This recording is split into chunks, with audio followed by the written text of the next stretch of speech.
आप ये जानकर हैरान रह जाएंगे कि सेक्स और प्रेम दोनों विरोधी चीज़ें हैं। जितना प्रेम विकसित होता जाता है उतना ही सेक्स भाव कम हो जाता है और जितना प्रेम कम होता है उतना ही सेक्स ज़्यादा हो जाता है। जिस आदमी में जितना ज़्यादा प्रेम होगा उसमें उतना ही सेक्स विलीन हो जाएगा, वासना गायब हो जाएगी। अगर आप खुद ही परिपूर्ण प्रेम से भर जाएंगे तो आपके अंदर सेक्स जैसी कोई चीज़ नहीं रह जाएगी। अगर आपके भीतर कोई प्रेम नहीं है तो आपके भीतर सब सेक्स है। सेक्स की शक्ति का परिवर्तन ही प्रेम में बदलता है। इसलिए काम वासना या सेक्स से मुक्त होना है तो उसे अपने अंदर दबाने से कुछ नहीं होगा। हाँ, उसे दबाने से कोई पागल जरूर हो सकता है। दुनिया में जितने भी लोग पागल हैं उनमें से 90% ऐसे हैं जिन्होंने उस शक्ति को दबाने की कोशिश की। प्राचीन हो या नई सभ्यता, जितनी विकसित होती जाती है उतने ही पागल बढ़ते जाते हैं, क्योंकि सभ्यता सबसे ज़्यादा दमन सेक्स का ही करवाती है। इसलिए व्यक्ति अपने अंदर सेक्स को दबाता है। ये दबा हुआ सेक्स अनेक प्रकार की बीमारियां, मानसिक रोग पैदा करता है। सेक्स को दबाने की कोशिश ही पागलपन है। इस कोशिश में ढेर सारे साधु पागल होते पाए जाते हैं। इसका दूसरा कोई कारण नहीं है, क्योंकि वो सेक्स को दबाने में लगे हैं। जबकि सेक्स को दबाया नहीं जाता बल्कि अपने भीतर प्रेम के द्वार खोले जाते हैं, क्योंकि जो शक्ति वासना में बहती थी वो प्रेम में बदल जाती है। तब जो सेक्स की लपटें मालूम होती थी वो प्रेम का प्रकाश बन जाएगी। प्रेम सेक्स का क्रिएटिव उपयोग है। प्रेम और वासना दोनों बिल्कुल अलग चीज़ें हैं। प्रेम को वासना से खोजने की कोशिश मत करो। जीवन को प्रेम से भरना चाहिए, ना कि वासना से, क्योंकि वासना मुर्दा शरीर है जबकि प्रेम इंसान के प्राण। सब यही कहते फिरते हैं कि हम भी प्रेम करते हैं, लेकिन आप शायद ही प्रेम करते होंगे क्योंकि आप प्रेम चाहते हैं। इस फर्क को ध्यान से समझो। प्रेम करना और प्रेम चाहना दोनों अलग चीज़ें हैं। ज़्यादातर लोग उम्र में बड़े होने के बावजूद बच्चे ही रहकर मर जाते हैं, क्योंकि इंसानों में ज़्यादातर लोग प्रेम चाहते हैं, उनकी डिमांड करते हैं, लेकिन प्रेम करते नहीं। प्रेम करना बड़ी अद्भुत बात है, जबकि प्रेम चाहना बच्चों जैसी बात है। जैसे छोटे बच्चे प्रेम चाहते हैं तो माँ उनको प्रेम देती है। जब वे बड़े होते हैं और लोगों से भी प्रेम चाहते हैं तब परिवार उनको प्रेम देता है। फिर वे बड़े होते हैं, अगर पति हुए तो वो अपनी पत्नियों से प्रेम चाहते हैं। इसका अपोजिट, अगर वे पत्नियां हुई तो अपने पति से प्रेम चाहती है।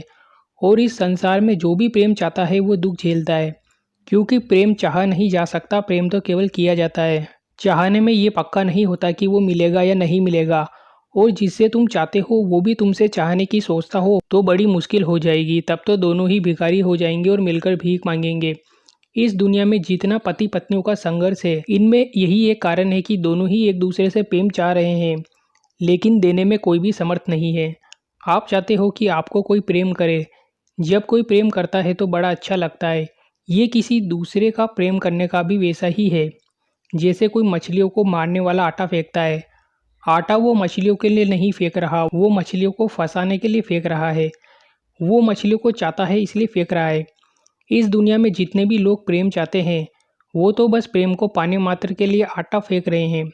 पहला व्यक्ति सोचता है कि किसी दूसरे से प्रेम मिलेगा और दूसरा व्यक्ति सोच रहा है कि उसे पहले से प्रेम मिलेगा।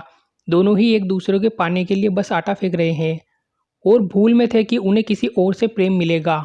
तब पता लगेगा कि दोनों ही भिखमंगे थे, भूल में थे, एक दूसरे से प्रेम चाह रहे थे, वो तो सिर्फ वासना थी।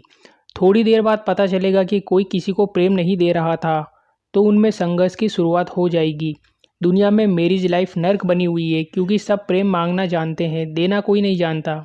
स्त्री और पुरुष के संबंध तब तक अच्छे नहीं हो सकते जब तक कि वे ये नहीं समझ जाते कि प्रेम मांगा नहीं जा सकता, सिर्फ दिया जा सकता है। जो मिलता है वो ईश्वर का प्रसाद है, वो उसका मूल्य नहीं है। अगर आपने प्रेम दिया और बदले में आपको प्रेम नहीं मिला तो भी आपको उसका आनंद ही होगा, क्योंकि आपने किसी को कुछ बहुमूल्य दिया। तब आप कुछ देने वाले होंगे, न कि भिखमंगे। अगर पति पत्नी एक दूसरे से प्रेम मांगना बंद कर दे और प्रेम देना शुरू कर दे तो जीवन स्वर्ग बन सकता है।